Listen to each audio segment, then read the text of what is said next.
All right, hello everyone. Welcome back. This is season 3, episode 4 of Dead Air Radio. Again, this season is all shop owners. Not a shop owner, but we do have Mitch here. Mitch, how's it going? Yeah, never, never, never. I'll work at any shop, but I don't want to own a shop. With that said, we do have a shop owner here. We have James Rewolinski from Labor Skate Shop in New York City. James, how's it going? It's going really good. One of my favorite shops, I'm going to say. And you have two Very- shops, We do, yes. Very, very kind two of you. locations.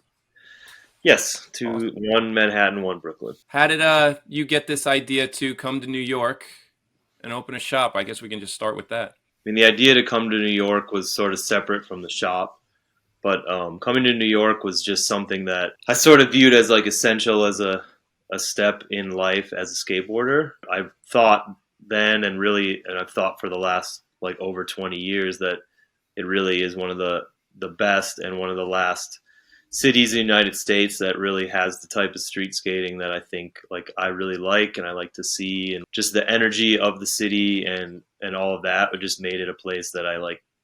I definitely had to be. And then in terms of the shop, it really came about more or less due to the fact that at the time that I was thinking about it, there really wasn't a shop doing what I wanted to do or what I thought a shop could do in Manhattan. Autumn was kind of on the tail end, and I wasn't really sure what was going to happen with them, so I wasn't trying to open anything during their lifespan.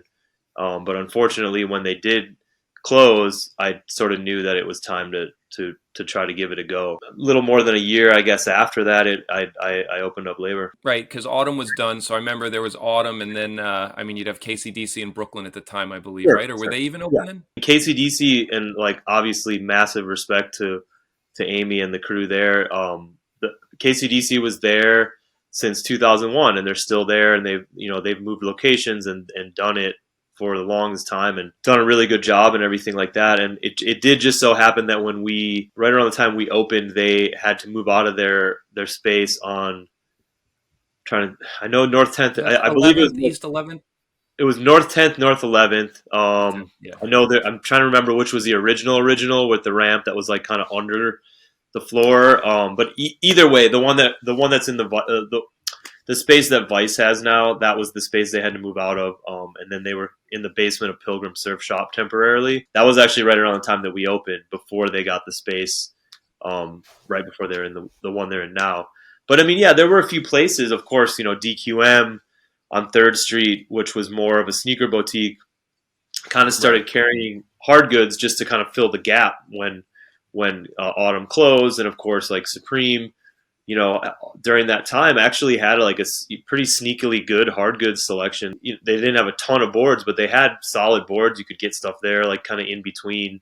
I'm really mainly referring to like Manhattan places, because of course there was Yeah, ECDC and other places doing it really, really good in Brooklyn. but yeah, it was far enough. I mean, that's not even, you could have a shop in Manhattan and that. I mean, it's a big city. So it wasn't like KCDC's there and you're like, hey, I'm going to open up in Brooklyn, a block away from you. And, Correct. I think it was, you opened up at the right time when there was a need and in the perfect location, I'm going to say, pretty much, for like very central Yeah. downtown location. I should probably know this, but James, where are you originally from? I'm from Milwaukee. It's just like about Big Packers fan. No, I have like a funny, ridiculous like aversion to team sports, and I kind of attribute it to like this hilarious like event that happened. Like, I was actually born on Super Bowl Sunday. There's a snap. There's a kick. It is up. It is no good. No one missed. 4 seconds left. The Giants have won Super Bowl 25. My dad, I guess, was so excited, and he took me out of my mom's arms. And of course, it was Wisconsin, so they had the game on in the delivery room. And he held me up to the TV, and he was like, you're born on Super Bowl Sunday. You're going to be a football star. Like, he was so convinced.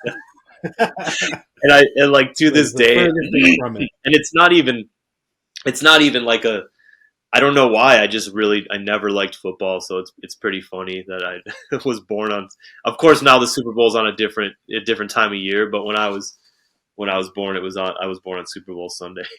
So being from Wisconsin, I guess we're going to sidestep a little here, but so were you familiar? I guess there was a lot of good dudes that came out of there. Yeah. Some of it was kind of weird. I mean, you had your Aaron Snyders right from that area, and Brian Emmers. Is Brian Emmers from there too, or that area? So those guys were from actually Green Bay, which is where the Packers are from. Those guys were from a little bit further north, and then there were a couple other people like Dave Mayhew, Tyrone Olson, T-Bone, T-Bone, all like those guys. And those See, I guys didn't were know he was from there. yeah. So they were from Madison. Tyrone Olson has some actual legendary, crazy early '90s tricks that he did in Madison that are like mind blowing. Like there's a 4-on-1 where there's some of his old footage from like I want to say like '91 or '92, where he's like board sliding double kink rails, in like huge shorts and there's all these rumors. There's a rumor that there's a set of 13 stairs at the Capitol in Madison, which is like it's interesting because it's actually like almost a replica of the United States Capitol building, but there's a big set of stairs out front, and it's 13, but it's like a big 13, and there's a rumor that in like I don't know 92 he ollied it on acid or something. So it's like all these legendary like Tyrone Olson stories, but yeah, he's from there. Mayhew's from there, of course, and then there were a few more people like over the years that the Madison scene, Madison and like north of Wisconsin, of Milwaukee, where I'm from, seem to have a few more sort of like pros and things like that. But then like later on, it was Lutzko was from Milwaukee, and then John Alley was from a town called West Bend, which is kind of out in the sticks. But I mean, we don't have to go into it now, but I have some crazy stories about when that kid emerged, just seeing his like sponsor me tape and all the whole thing. So, but yeah, there were quite a few people, and I mean, Minneapolis, which is about 6 hours north, also has a really strong scene and still does. Like they still have an amazing skate community and like talented skateboarders that come out of there for sure. So, is there going to be a Labor Osiris collaboration anytime soon? Did you say Osiris? No. Yeah, you gotta get some D3. No. The Labor XD3. No, I mean, no, like those guys were a different generation. Like those guys were older, and they had already all moved to. That was when everyone moved to San Diego. So they had already moved to San Diego before when we were in. Like when I was still in high school, they were all gone. It's just crazy. Brian Emmers is always one of my favorites. I always just Wisconsin and that I think of, but it was just crazy because there was this huge talent pool that came out of there. And yeah, they all went to San Diego and all those troubleshooters videos, all those manual labor, whatever. Like, not the coolest videos, but those dudes were like next level talented. No, but those were really good videos, and Wisconsin. Those were great videos, man. And that I feel like that's an interesting thing because those videos it was a different little snapshot into. I mean, those were like independent videos of those people like you just said, troubleshooters and all that stuff. So yeah, those are great. I mean. That San Diego scene definitely is a specific taste and what people like, but super cool, like kind of peek into that whole world and all those things that were going on. Somewhat different from like other little segments of skateboarding at the time too, which is pretty cool. Yeah. Mitch, were you around for those? Like, were you skating when those came out? Yeah. Yeah, because I remember that was like probably 96, 97, 98, like. Yeah, I'm gonna say around there. I was like the buy every video time. I remember anyway, and I remember because I was working at the surf shop. I think when those started to come out, so I was buying every video that came out, no matter what it was. Like, it's funny to compare like the tactical manual, what was happening in San Diego, to like the Eastern Exposure 3 of what was happening out here. Like, just so different. Of like, triple flip in, and the other one's like no flips in. No flipping. But that's cool. That's a super good call. But then also like what was going on like with Zero, like it's like such a like and they were in the same city basically, like San Diego and all that stuff and what was even happening, those different segments, and then of course like what was happening in San Francisco at the time. So yeah, super interesting. Like all the different like. It was that very distinct things happening kind of all at the same time. Not so much like one thread of and this is like obviously for, different conversation, I guess, but people like now with everything kind of being flattened with the ability to see what's going on in real time all across the world, like, people end up kind of doing some real similar stuff. not to say everyone, but it's just an interesting like thing to think about how distinct that like troubleshooters, Eastern Exposure, Zero, and then like there was like what was happening in Yeah, Portland and like all that. Penal Code came out at the same Yeah. time as those Yes. videos. That's I mean that stuff with especially with all the East Coast guys that were in SF, that like with Pulio's part in there is just that stuff's ridiculously good. Oh yeah, one of my all-time favorites for sure. Yeah, definitely good time in skating, man. Lots of cool shit. And it was different too, because you had Zero coming out, where skating before that was also very, I don't want to say linear, but it was almost, that was it. Like, you followed this kind of thing. I mean, you had your foundations, whatever, here and there, but yeah, San Francisco had a feel similar to New York did, kind of, because of the crossover. And then, you had all these other things, and Zero coming out with the rails, and, super tech guys, and Toy Machine. Like an evolution of skating at that time. Yeah. Very cool. So then when did you move to New York? I moved there in 2007. Here. I moved here. I'm here. When the first shop win? I opened labor in 2012. Been 11 years. Well, there you go too. So you're what, 11 years in? Yeah. Congratulations on that.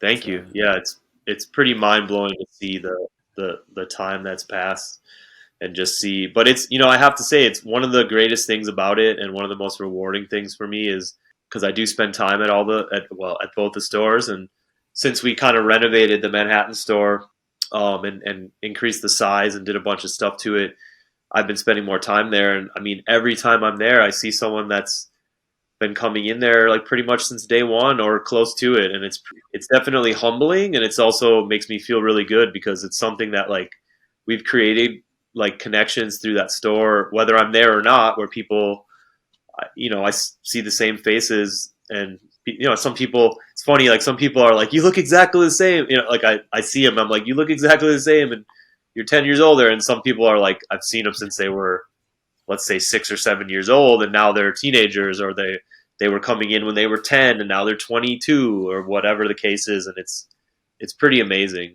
And I mean, there's obviously, I can't imagine what like Amy at KCDC, who's been there for over 20 years, what she must think when she sees some of these kids that, I mean, she's seen people have babies and now they're drinking a beer or something. So it's pretty impressive. Yeah. I think. And I remember just even with you having the shop, I remember going in, and my friends always talked about it. Chris Miller, he was always like, oh, Labor's the best shop, Yeah. Man. And I remember going in and then eventually like, talking to you and stuff. But he was always too, he's like, he remembers my name when I go in, and everybody always had really, he's like, yeah, it's awesome. Like, he pays attention when you're there. But I remember going in and talking to you, and like even how you had the board wall.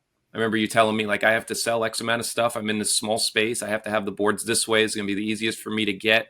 It's pretty cool how much thought you put into everything, even though it's just such a random thing because I see people who don't do that, and it's just like, oof, and you have everything like down to a science, which I thought was really awesome. Thank you. Yeah. I mean, it was trying to get people what they wanted and like make it as easy as possible in that small space, which is pretty tough, but it's a little easier now with the new setup, but it's still like, yeah, I just like, I don't know. I love like, even now I'll talk to someone as long as I can about like a board or first board or whatever they want to, any questions about wood or shape or this and that. And it's just, that's the best thing to me. I mean, that's why I got into it, was to help people like, get stoked on skating. I mean, I know it sounds like, oh yeah, it's so cliche or whatever, but that's what it's all about, is keeping it going and like, talking to kids and trying to like, it's fun because you try to like kind of help kids like learn, but then you also like want them to figure it out on their own, but then you also want to like kind of let them know that it's not that serious or complicated,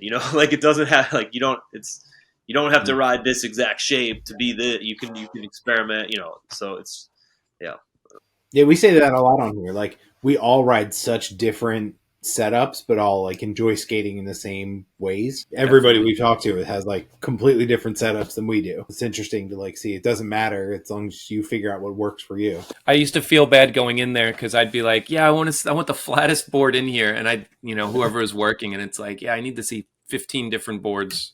No, that's good, man. And everybody was always cool with it though. I tell the crew, man, I'm like, if they want to see every board on the wall, pull it off. Like, it doesn't. And I tell people now, like when I hire people, I'm like, this job is hands-on, straight up. Like, and I tell people like, and unfortunately I've had to let people go that that didn't like that, and I'm like, hey, I told you at the front end of this, like, if someone wants to see 30 boards, you're going to show them 30 boards and be okay with it. If you have to grip someone's board, I don't care what your opinion is on that. You're gripping the board. Like, I know some people are like, oh, like, you got to like let people do it, or if they're over this age, and it's like, yeah, I understand that on paper, but when we're in a busy thing, or like someone's coming in there, maybe they're coming in on their lunch break, they don't have time, whatever the case, I don't even care if they just are feeling lazy. Like, help someone out. Like, that's the whole point, really. You know, like, I get the thing. Like, I mean, I've been a skateboarder for close to 30 years. Like, I understand. Like, I like to set my own stuff up, but some people don't.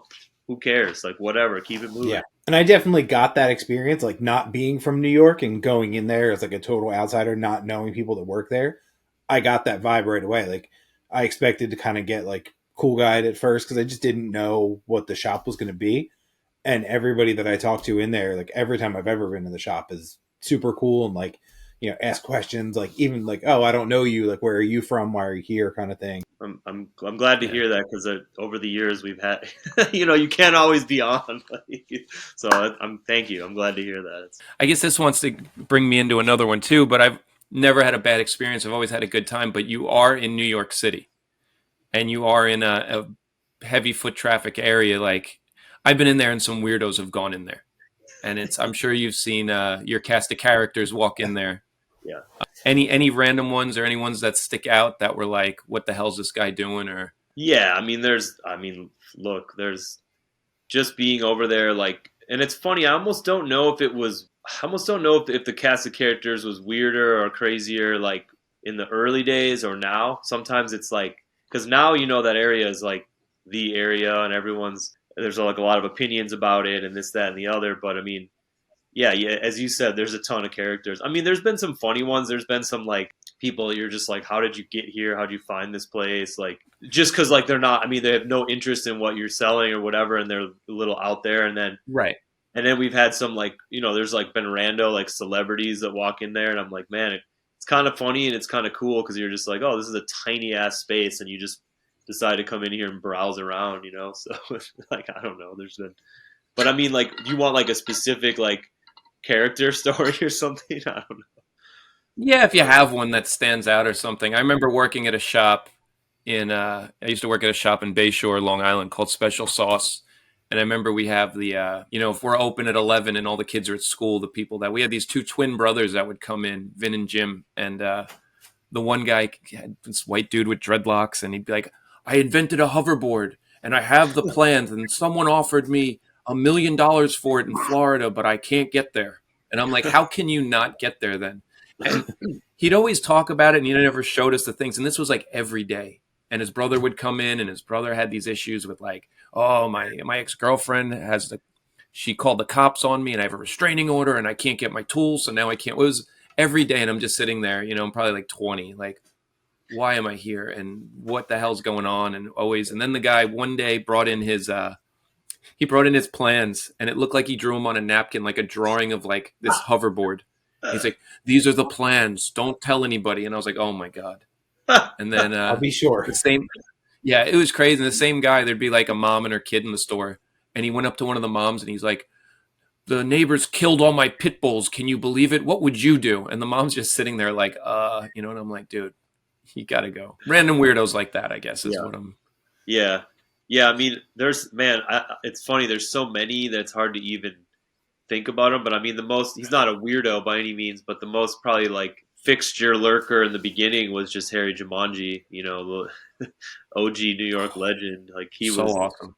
He was something else, man. Yeah. He would, and he was an interesting guy. He had a really good heart. And the guy, I'll tell you what, he could recite who was on the cover of like July '89 Thrasher. He would tell you it was incomprehensible what this guy could do, like what his brain was like when it came to skate knowledge. But Jumanji definitely was like a pretty prime character from, those early days. He'd be around all the time, like skating, talking about all the history and things like that. We'll bring Chris Miller back up again, but he used to see him at his job, and Chris is like, he gave me a birthday card and an airbrushed jacket. When he gave him a jacket like that he airbrushed on the back, and he gave him all these little like birthday cards that he tagged on or whatever. So if you see Chris wearing an airbrushed Jumanji jacket, yeah, it's funny. I definitely have a lot of those little cards that he'd tag and all this stuff, and he'd draw his like he drew like a wave, like he'd always say don't ever forget skating came from surfing and all this stuff. And he was a fascinating character though. There was one of those Five Borough videos, and he had a trick in Dan Pencil's part. He does like I guess as Andy, like a coconut wheelie 180, as Andy Anderson would call it. And it was the coolest thing in the video. Yeah. And not a knock on the video. I just remember seeing that and I was like, what? This is like, I guess just his presence. Yeah, it was pretty cool. Like, sure. Yeah. And it was just like such a random thing in it, but I thought it was so sick. People come and go, man. She faded real quick, but 10 years still strong. Nothing but love. As a skateboarder has him now. Definitely OG respect, Harry Jumanji.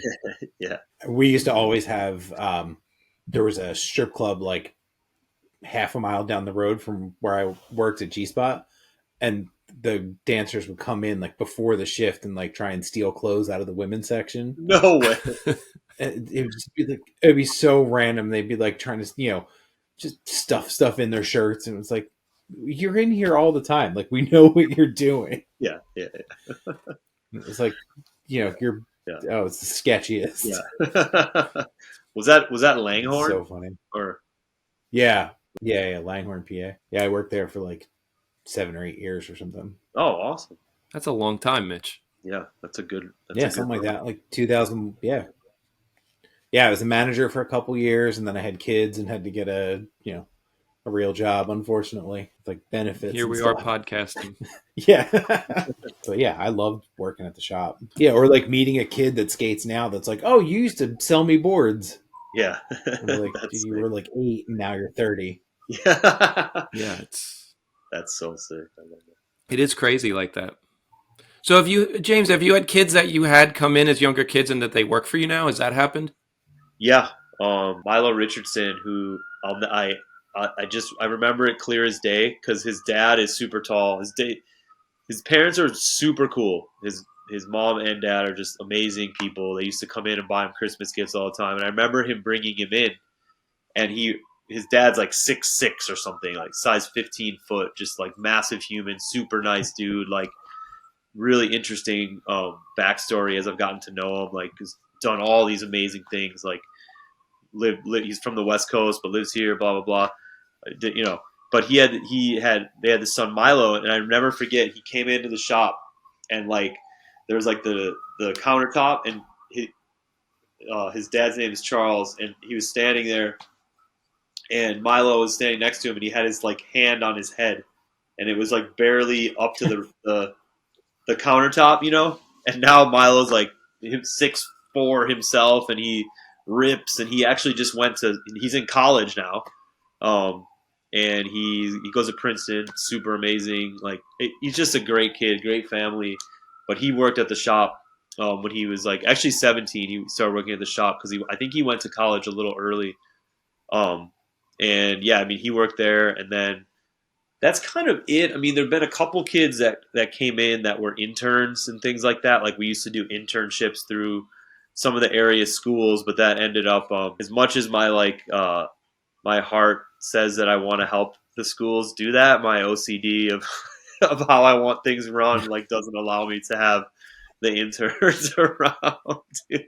But we did try it, and so yeah, there were kids that came in that were like, "Can I intern here? Like, I have a school thing," and yeah, and all the interns we did have were cool, but it just became like almost its own job in and of itself is kind of dealing. So you're like trying to have this person that helps you, and it kind of is almost like makes it doubly as hard.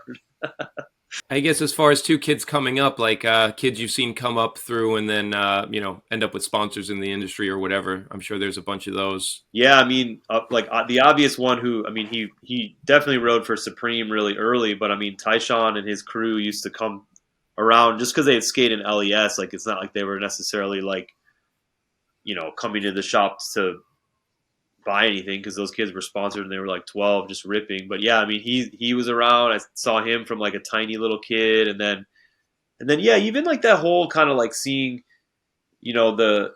they weren't super young, but like, you know, seeing like Johnny Wilson and that crew, because they used to live kind of over near the shop, and they'd like warm up skating there. And like I remember, like, because I always used to buy people's videos, so I bought like JP Blair's video and Paul Young's video, Nevermind, and I remember seeing like, you know, Dick Rizzo, Josh Wilson, like Billy McFeely, like those guys. And I mean, Dick Rizzo to me is just like the last part, that part he had in the Huff video is like so insane to me, like so good. So I mean, he again, like I mean, I feel like in Nevermind when that video came out, I feel like Dick Rizzo was like, may have been 15, 16. He was pretty young, but just absolutely ripping. And so like seeing some of those guys come up and just sort of be like where they are now, and just like skateboarding is very challenging to stand out. And so like seeing the people from New York that have been able to kind of, you know, stand out, obviously like seeing someone like Giro too, who's like super young, and then Ari Mizzarelli, who's like, Joe Mizzarelli is a person who did the original Crest logo for us and like was really pivotal and instrumental in helping me get the shop rolling.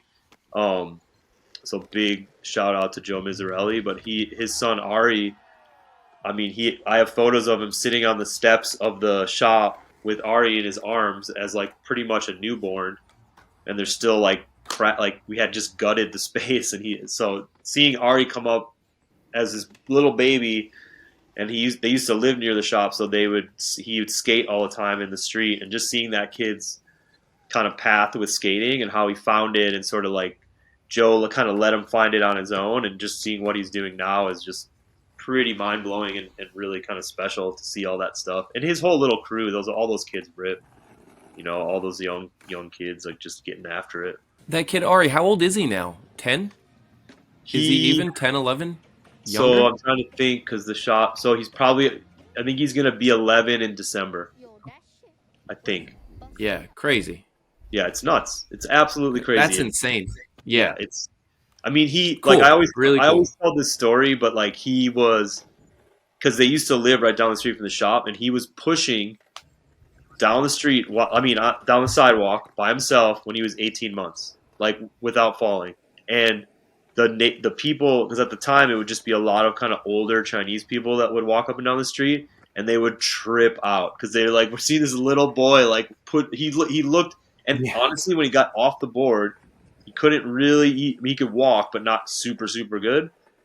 You know, like he could walk, but it was kind of like, you know, toddling around, and he would stand on. He was more stable on the board. Just push down the road, and we were all like, what? Like, yeah, and it was, yeah, seeing him do it, and then, yeah, I feel like he was like 3 or 4 or something, and he started kind of being able to snap little ollies, and I mean the whole process. And then, you know, at one point Joe came in, he's like, yeah, he's into trucks now. I'm not pushing it. Like, he doesn't like skating this month. Maybe he will next month. I don't know, whatever. But he always had this thing that I thought was really funny, where he was always obsessed with other people's boards. You know, like he had his own little board, but then if he saw your board, he'd be like, board. Like that was like his kind of one word he could say in the beginning was board. So he'd be like, board, and he'd grab your board and run outside with it. And I was like, that's kind of an interesting little like trait, because Gonz is also like that. Gonz is always looking at someone else's board.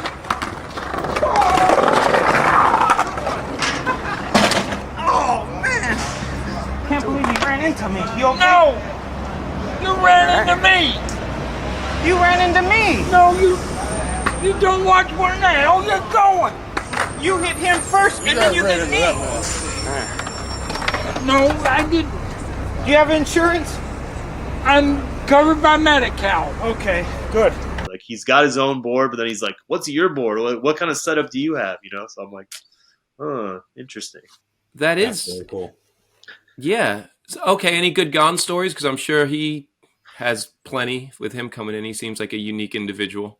Yeah, I mean, man, I don't know. There's so many, honestly. I guess here's one of the funniest ones. So he came in one day and he was like, oh, can you put these risers on and take this off and whatever? Because if it's like what I noticed is I feel like if it was like a really if it was a regular board, like just like a popsicle. He didn't really want to mess with it himself. He just was like, I don't want to. But if it was a really intricate, like it was a board that had a truck and a thing and all this stuff, he'd want to tinker with it.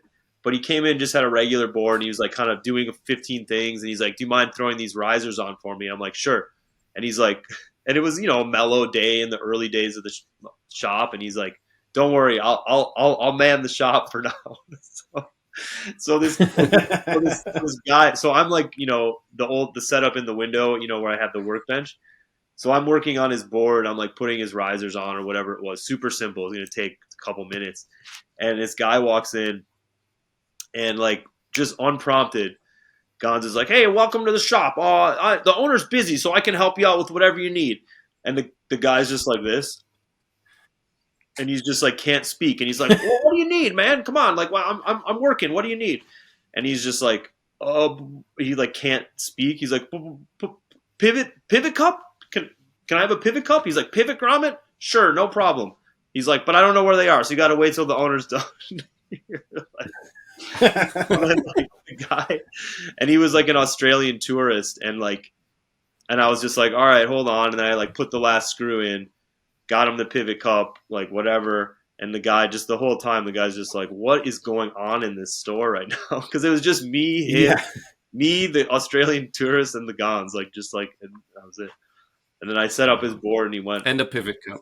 And a pivot cup. But there's other funny ones, but that one I just like, I don't know. He's just such a like an interesting guy, and he had all these like you know, he'd always leave these boards. He's like, someone's gonna pick this up or whatever, you know, he'd leave it. He's like, you know, Joey's going to pick this board up, and it was some crazy thing. And sometimes he's left us cool boards too, like really, really random setups, like boards that have 3 rails on one side and 1 rail on another. So it's like tilted. And he's like, yeah, this is so you can do a manual while you rail slide. Just like, all right, okay. I don't understand. Yeah. When you figured out everything else, you have to like go out of your way to make skateboarding interesting. Make it more difficult. Has he done any collabs with you, or have you done anything with him? No, he I mean, he, as far as I know, he definitely is like Supreme, like to the end. I think I don't know any. I mean, I don't know the specifics. I don't want to speak out of turn, but I know that he rides for Supreme and like does art for them and all that stuff. So, and to be honest, it's always like those types of things, I always want them to be organic anyways, you know, and so it has to make sense for both people. And I think for him, he, as far as I know, again, I don't want to speak out of turn, but I think that he's, you know, rides for Supreme and does art for them as far as I know. So I don't know that would work out, but you know, and honestly, I haven't seen him in quite a bit, but he used to come in here and there just because it's convenient, and he lives downtown when he's in New York, and you know, can grab stuff or whatever and set things up and show us if he has some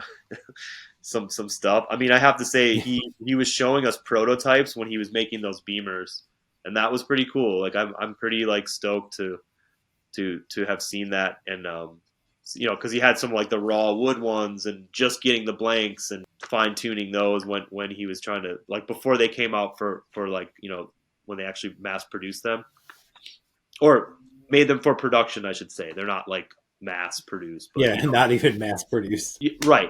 But you know what I mean. Not a one-off sample. Yeah. Yeah, it's cool to see like people that aren't necessarily like ride for the shop or however that works out that are like always down. Like you always see like BA always has labor stickers on his board. Yeah, he's been. Like, I love to see that stuff. He's been another one that from day one has just always been super supportive and like helpful and all that stuff, and like nothing but a nice guy and like great skater and great addition to our like world. Really, I mean, they're just so like cares about all that stuff, cares about stores and people and the whole community, and so yeah, he's another like really. He was super supportive from day one, for sure. So my brain's going now because you're telling the story with the pivot cup and we're at the workbench.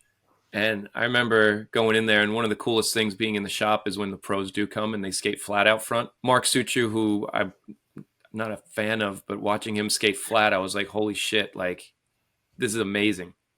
And just watching him do switch flips, it blew my mind. Is anybody's flatground out front stand out to you? I mean, one of the best memories I have was when the girl team was staying like down the street for, I want to say it was a couple weeks at least, and it was like Carol, Howard, and a couple other people. But I just remember because of my age, like Carol and Howard would come to the shop, have a coffee, and skate flat, and I was just. I'm sorry, like fanboy, but I was just in heaven, fucking crazy. Like you, like you just watch these guys, like, and you look at them and you're like, and those two guys in particular, man, like they still can do every flip trick. It still looks good. Oh, Chico was there. Chico was there for a lot of the trip as well. He wasn't there the whole time, I don't think, but all those guys, man, the way they skate flat, it's just like it was pretty insane. As like a fan of that, like I mean, it's not even an era. It's just like those guys like have been doing it and didn't stop and still absolutely rip. And it's kind of rad because we've had like the last probably like 2 years, we've had a pretty big uptick in sales of girl boards. And so that makes me even more stoked. I'm like, yeah, these guys, like they have a whole rad new squad, but then they also have these guys that still can do everything. So yeah, that was pretty amazing. The girl squad. And then we did have like seeing Yalta skate flat too. Like he used to be around a bunch. That guy's an absolute machine. Such a good skater, really good style. Like just can like he's just got it. It's just the right, those things too where it's like you kind of there's certain people that are good but you just don't like them, and then there's people that are like good and you do like them and you almost can't even explain it. You're just like they just have it. Like whatever, you see that skater and it's like that's it. I usually say that's like Bobby Warist is one of those dudes. I think like every kind of skater can appreciate him. Kjalta's up there too.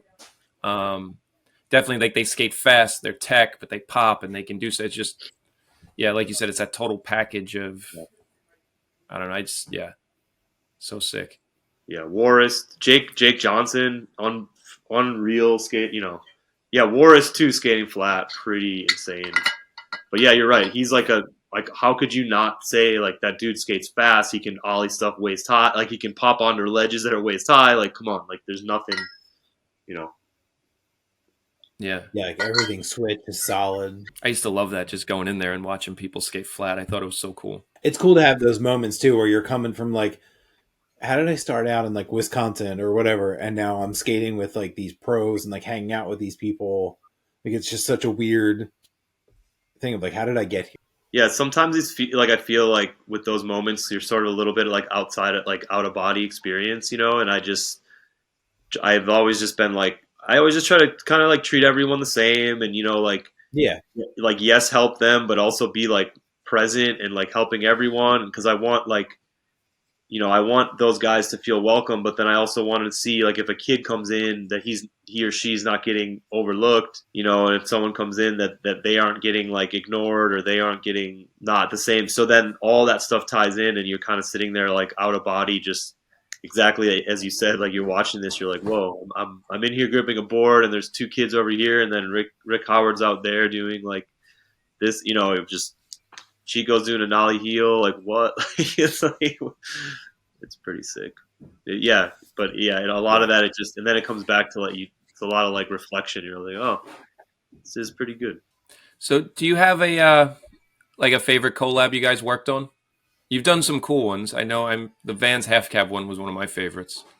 Thanks. Yeah, I definitely I'm trying to think of stuff we've done. I really liked that the half cab, the original old school, even though it was just like a colorway that we did with Vans, I really liked. The hops one I thought was really, really fun. We did kind of, I think, make a lot of stuff, which we maybe made a little too much of the product, but I thought that was super rad and also an insane compliment that Jamal wanted to work with us because it was like Jamal and Joe Mizzarelli dialed in all that stuff. Yeah, both like Jamal is like kind of one of my all-time favorite skaters since I started skating, and so to be around him is just really sort of an honor, and to be kind of in that same realm, that to me, and I'm not saying that I'm not, of course I'm very appreciative of the Van stuff and all that stuff is beyond amazing, but the fact that we got to work with Jamal was really something special, and the fact that he's still out there and he has kids and kid that skates, and it's pretty amazing because it's one of those things too where you realize, like, I mean, I had pictures of him, again, like fanboy moment, but I had pictures of him torn out of the magazines on my wall when I was a kid with all my skate photos, you know, and then you're doing a project with him. But yeah, it's funny too. It's also funny in those moments too when you look back and you're like, well, we actually weren't that different in age, but you know, now it's like totally, it's like a few years, like whatever, 4 to 7 years is not crazy, but when you're, you know, 14, it's a big difference. Oh yeah. Oh, I was saying to Steve, like, I've been skating with Maldonado a bunch recently, and it's been that same thing of like, he's only like a couple years older than me, but like looking back to it now of like, you know, me watching like Welcome to Hell or whatever and just tripping out of like, wait, now I'm just like hanging out with this dude like it's not a thing. It's very interesting to like separate yourself from that of like, oh wait, no, now it's like we're just hanging out, like he's just a dude that's, you know, out skating spots with us. Yeah. That is super cool. I think that's kind of one of the funnest things to me is then, and also what's also interesting in that same vein is when you meet someone like that and you're like, they maybe are only like a year or two older than you, and you're like, whoa, you were really young when you were like because some of those, I feel like some of those videos, right? You're like, oh, that person, I thought they were maybe mid-20s, but they might have been 17. He's like late 40s probably. I mean, I haven't asked because he's definitely older than me, and I'm 44. Yeah, he looked like, I don't know if he was just that he looked like a man or whatever, you know, but like he was like a big dude, I guess. So I always would have thought he was, you know, like you said, mid-20s, and he probably wasn't. So crazy. Yeah, he was probably like 19 or whatever when that Welcome to Hell part came out, and it's so crazy that was, you know, looked like a grown man for sure. Yeah, that the ollie up the bench, ollie over the wall, like when that was so insane, dude. I think there's that was so much stuff in there. It's funny to like.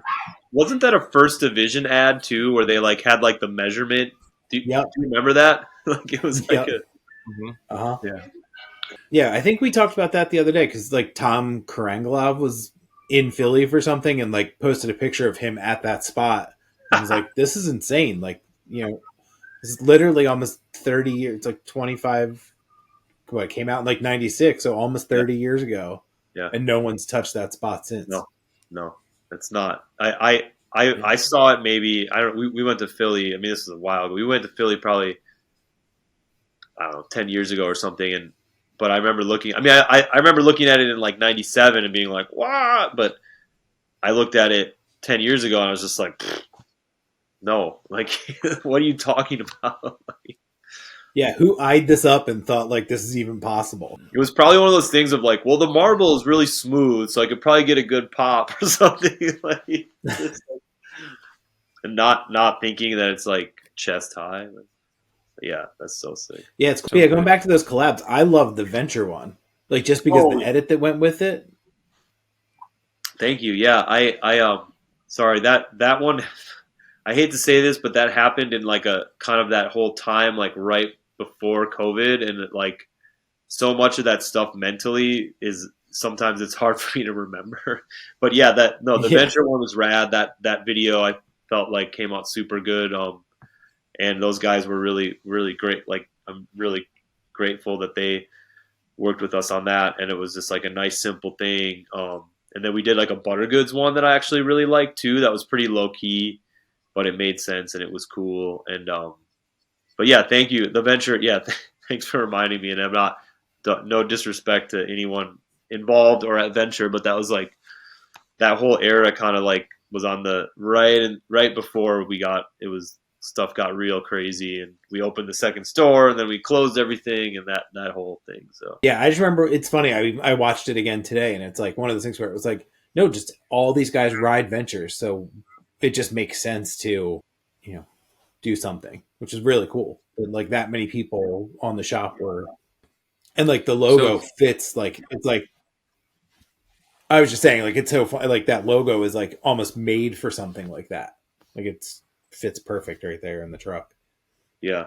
Yeah, that was like when they were talking about it, when I was talking about with Joe Mizzarelli and stuff, and our designer, I was just like, well, I wanted to have green bushings because my first trucks were the Ventures with green bushings, and then I was like, and we got to make just like a small minimal thing. It'll be perfect little like hit right in the middle, and it worked out. I would have bought them if you made 5.2 lows. Yeah. I probably would have No, been the and only one to buy a 5.2 low, but I would have totally bought them then.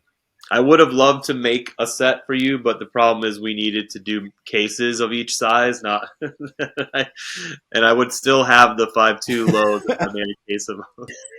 No, Investing all the money in 5.2 lows. we hit COVID and we have like a case of when no one could get trucks though. That was the thing. What size wheels do you ride with the lows? 51? 50. 50. 50. Okay. Yeah. Yeah. So that means Ari at 18 months could push down the block better than me now. He probably every crack.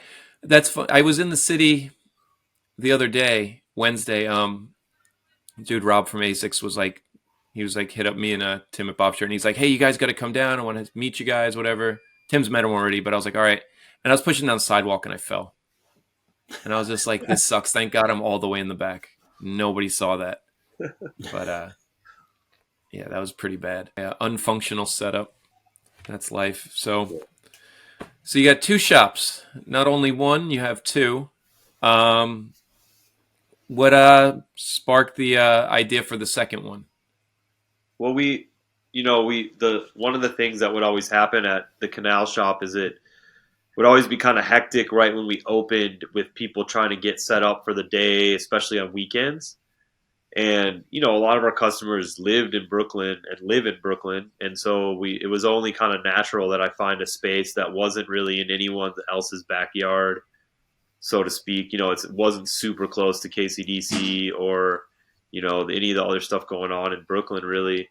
And so, yeah, we just kind of made the jump. And in January 2020, we opened in sort of like Bushwick, and it's like East Williamsburg industrial zone. And I know people are like, that's a real estate term. It's like, well, it actually isn't. It's a real area. It's an industrial area, like kind of on that cusp of like in this little triangle of like Bushwick, Bed-Stuy, Williamsburg.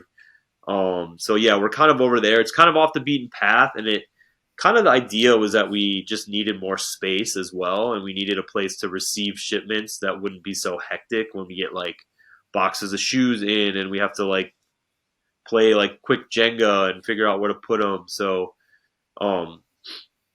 yeah, we did that, and it definitely kind of like alleviated a little bit of that pressure of if someone was in Brooklyn and needed a deck or needed a pair of shoes or needed something to start the day with, they could just go there instead of having to run into the city, necessarily. So that was kind of the motivation. And then yeah, I mean, it's going to be 4 years of that in January, which is pretty mind-blowing already. So I didn't realize that it opened that like around then, because the first time I was there was March of 2020. I just know because it was like I was in New York for a House of Vans thing the week before everything shut down for COVID. Oh, okay. So I didn't realize the shop was that new at that point. Yeah, it was super new, and that was like it was like it was funny in a way too, because it was January and it was a pretty mild, like relatively mild winter that year. And I just remember we opened, I was like, oh, it's been pretty good. Business has been pretty good in January. And I was like, oh, February, business is pretty half decent in February for what I would expect. And then it was like, so yeah. But yeah, then and we just kept going with it, and we have it for like, it's like storage, and it's kind of meant to be what it is. Like to be honest, over the years we've toyed with making it a little more like, I mean, for lack of a better word, like making it more like, I don't want to say swanky, but a little more store, like crazier displays and this and that. But I kind of like, truthfully, like now I sort of like what it is, which is just that it's kind of like, it is what it is. It's a bigger space. It's kind of warehousey. It's meant to just be like pretty much straight functional. It has a huge board wall and like there's so many shoes. boards. It's just like a way to like for people to get what they want, and then we have Manhattan, which we just kind of switched up the whole thing, so that looks very different. So I'll be excited for you guys sometime to see that when you have a chance. Yeah, I gotta check it out. It's pretty. I gotta go down there. So what did you take the spot next to you in Manhattan? So the bike shop behind us, which they were our friends, and it's a big bummer they closed after 15 years, but it was directly behind us, and it's the same landlord. So we were able to actually cut a hole in the wall and go through. So the space is about twice as big as it was, and then there's no visible storage because then we took the rest of their space and made it into like a nice organized stock room. So we actually have space to stock shoes, and like there's a little separate shoe area, and you can have more than 5 people in the store, and it's not hectic. So it's really nice. And so far, I'm really excited, and I can't wait to see what the next couple years holds with that, because I think it should be really good for us to, and then we can actually do like a little event in there at some point, because it's not going to be like this. Yeah, I used to always feel bad because I'm a lingerer, and I'm like, oh shoot, this place is like, I'm gonna go. I should probably go skate now. Like, there's, I'm taking up space. I made my purchase. I don't need to be in here clogging the store. No, I mean I love that, but you know how. I mean, at some point. Yeah. Oh no, I get that it. Hurt. It's the thing I brought up with tons of people is shop gear. They're like, I love shop gear. Like, it's my thing. Like, anytime I go to a shop, I have to buy something. And like, I feel like you guys are always pushing out new stuff with different, artists or people that are connected to the shop in some way. Is that like something you like intentionally direct towards? Yeah, definitely.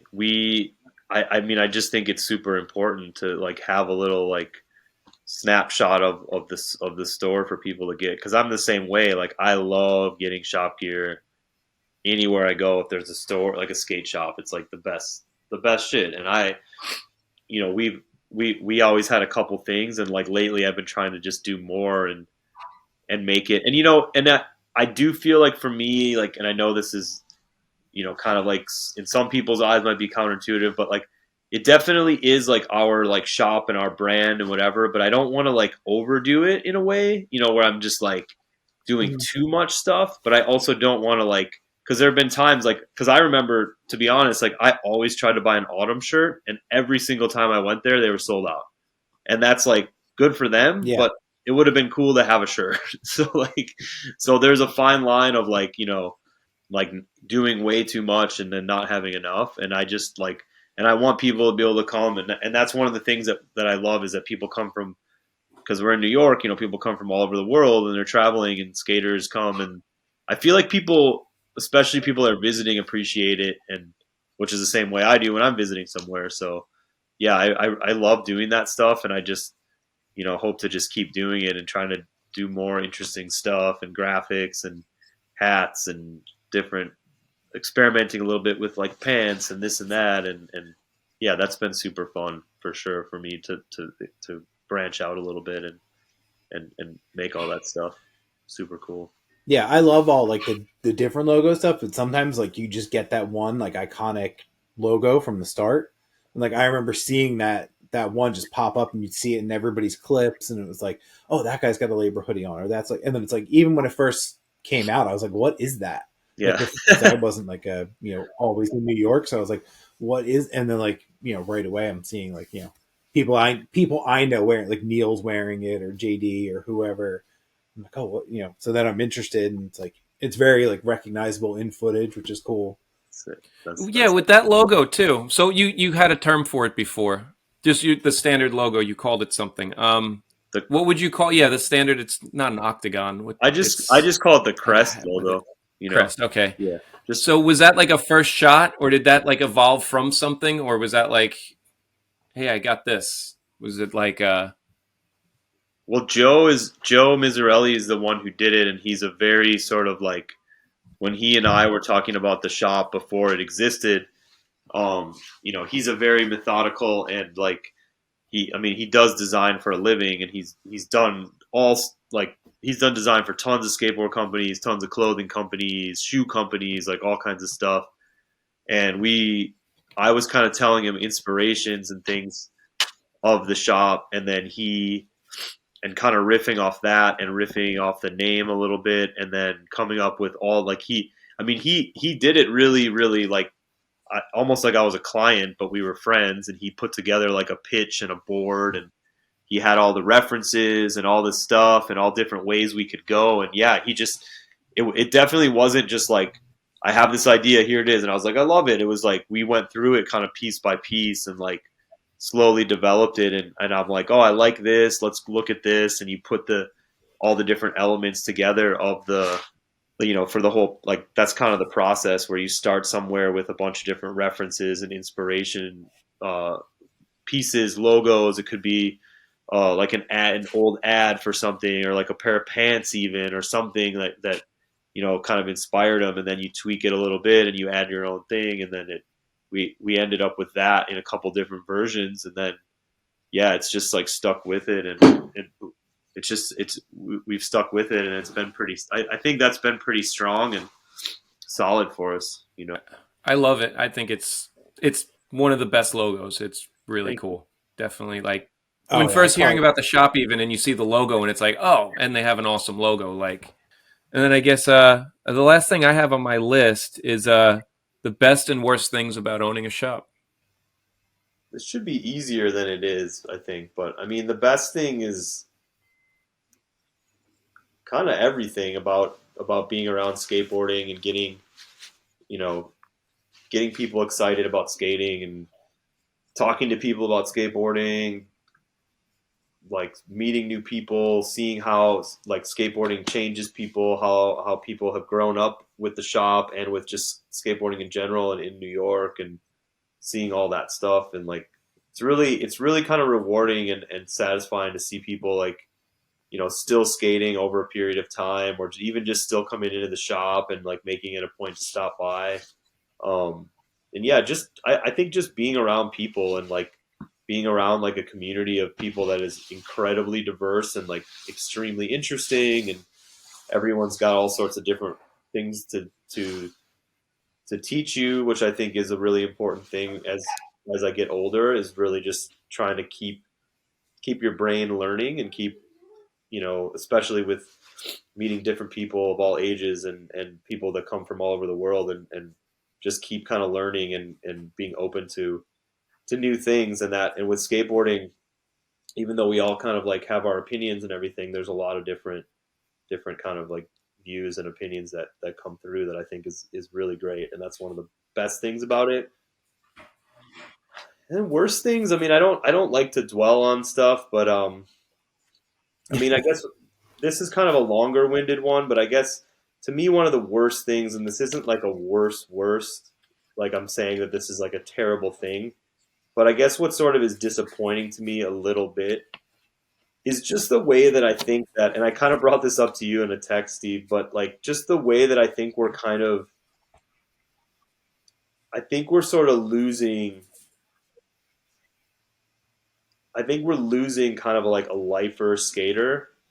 And what I mean by that is not necessarily that someone's particularly old or anything, but I think that there's, in the last, let's say 5 to 6 years I've seen at the shop, I think there's been a little bit of a trend of, not all of them, because there's a lot of younger kids that rip, but just some of the people that have started skating have quit because they haven't really found a way to like monetize it or like make it something that like provides an income for them by doing the act of skateboarding. And I think one of the things that, if that comes of skating because you have the abilities or you have the style or the skill or the personality to like take you to that next level, that's amazing. But I think, to me, all the people that I know of all ages, what I think everyone has in common is that you love skateboarding and you do it because of that reason, not that you're trying to get something else out of it, or that skateboarding ultimately owes you something.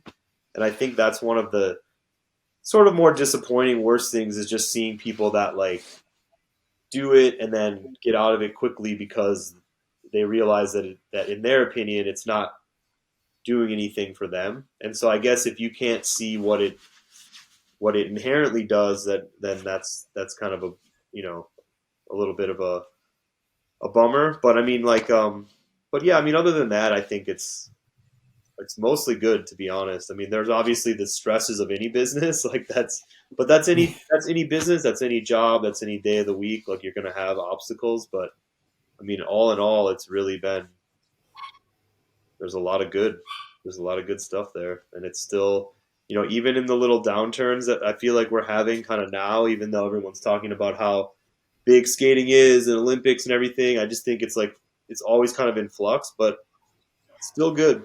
Like people are still out doing it. There's still a lot of amazing skateboarders, a lot of people getting after it. So yeah, that's I don't think you could ask for much more. It's like it's good right now. I always thought the Olympics were the worst possible thing for skating. I didn't think it until it happened, because that was around COVID times, and then Yeah. I remember it was like nobody could play sports. So all of a sudden it was, you know, my wife's, they're all like, your husband skateboards. My daughter wants a skateboard. And it was like I had 12 of these little girls at the local basketball court. Like, and you know, it's like, I've never done this, but sure, trying to teach them how to skate. And I think a lot of them, none of them stuck with it. But they, because I think they saw the Olympics, and you know, the one mom's like, oh, and this, and I was like, yeah, but to do that stuff, most people can't do that stuff anyway. But to even get to the starting point of this, of ollies and kickflips, like it takes a little bit of, it's not going to come in 2 minutes. And you know, but they see the TV, like you watch Olympic basketball, I can make a layup, I can shoot a 3-pointer if I try. Like you see Olympic skating, and it's like, oh, I can barely roll just starting. I can't ollie. I can't even do, you know, one step of this. Yeah. This is too hard, and they all got over it. But I thought it was weird to see that, because yeah, it brought it. Oh, everybody wants a skateboard, and then it's like, wow, this is hard. And it's like, yeah, it is hard. Yeah. I don't know. Yeah. It's just No, that's for sure. I think too is that it's hard. It's not going to be. You're not going to have immediate gratification. You're not going to have immediate success. It's not happening tomorrow. Some people learn really quick. Most don't. And yeah, I mean, I think that was the thing with the Olympics. Like to me, the other big moment that I remember was like when Tony Hawk did the 900. Like everyone wanted to get a skateboard, and that was a similar thing where everyone got one, and a lot of people. But I would almost argue that in that moment, I think a lot of people quit and didn't stick with it, but a lot of people did because I just don't think there was much else to do. You know, like there's so many other things now, right? You can be a DJ, you can have a store, you can have a brand, you can do all this stuff. Like you can, whatever. Like there's a million other like routes. You can be in a band, you can be a photographer. And I mean, of course, you could always do that, but that stuff's more accessible now. So I just think having a nice activity like skateboarding that's hard, it occupies your time. But yeah, you're absolutely right, man. People started, and then it's just like, whoa, this is way harder than I thought. I can't even roll on this thing, and then it goes in the closet forever. Yeah, we had that conversation the other day. Like, we don't really see, like, I don't go to many skate parks, but like when I do, I don't really see kids there like we used to. Like around here, we had an indoor park forever, and parents would go and drop their kids off for the day, and those kids would skate all day and whatever. And like now I see those kids that you would see their mom drop them off are all in their 20s now and all still skate. But now like that next generation didn't have that because the park closed. So now it's like moms aren't going to drop their kid off at the, you know, public park and expect them to just be out all day long. So it's like I don't see as many little kids at skate parks anymore. Yeah, I think you're right. It's just a weird, like you said, it's ebbs and flows of like there's not as like every time I go skate a park, it's all a bunch of dudes in their 20s. Yeah. I'm super curious about that because I also like I see that kind of at the shop. Like we always talk about it. We're like, man, like there are certainly kids that we see, right? But it's not like you know, when the shop opened, dude, there were mobs of like little crews. And a lot of them now are grown up. And there still are, don't get me wrong, but it's more like I feel like those kids that we used to see were like all about skating all the time. That's what they did. And like you said, like probably the same way that you saw the kids that moms would drop them off and now they're in their 20s and they still skate. Like I see that same thing where a lot of those kids got better, even if they have jobs, they still skate, right? But like I feel like now, like kids that skate, like they're just doing. There's like a million other things that they're doing also, which I'm not saying that's bad. It's great to have multiple interests, but I just think there's a different approach now where it's almost like actually interestingly, I was talking about this with Ian at Jenkum, and he was talking about how he was like, he's like, look, it might just be that now, like when you go to, for example, when you go to, like he was saying, when you go to Southern California, for example, like you go to like, let's say San Clemente, right? Everyone in the town like can do a kickflip. It's a prerequisite. Like if you're 40 or 4, you can do a kickflip. But that's not to say all those people are going skating every day. They can just, they have a little bit of like proficiency with it, but then they do this, they surf, they're a carpenter, they're whatever, right? And like he was like, maybe that's how it's going in the rest of the world now, where like people are doing it, but there's a million other things they also want to do. I guess I just hope for the sake of like our whole like world and community of skateboarding that people decide to like, some people decide to keep doing it, like and and like invest time and effort into it. But you know, that's just me. Awesome. Well, James, thanks again for coming on. And